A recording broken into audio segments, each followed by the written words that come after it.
How to make your riding lawnmower quiet. Most riding lawnmower engines come with a muffler installed on the engine exhaust port. The muffler forces the exhaust to travel through noise-canceling chambers inside the muffler. The muffler also provides back pressure for the engine so that it can run at its maximum horsepower. Over time, the muffler can crack or the gasket seal between the muffler and exhaust port can deteriorate, causing the engine to get louder. If this happens, there is a fairly easy fix. Things you will need: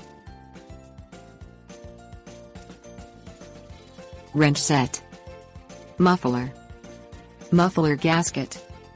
Allow the engine to cool down for a few hours before you work on the muffler, as it gets extremely hot while the engine is running. Locate the muffler and exhaust pipe running from the front of the engine. Fit the correct sized wrench on the two bolts holding the exhaust pipe to the exhaust port on the engine and unscrew them. Pull the pipe off and out of the muffler.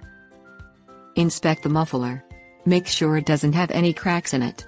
Over time, condensation can rust out and crack a muffler. Remove the muffler mounting bolts and replace the muffler if it is rusted out or cracked. Peel the old gasket off the exhaust port. Scrape any debris off with your fingernail. Place the new gasket over the exhaust port. Slide the exhaust pipe into the muffler and tighten it back onto the exhaust port.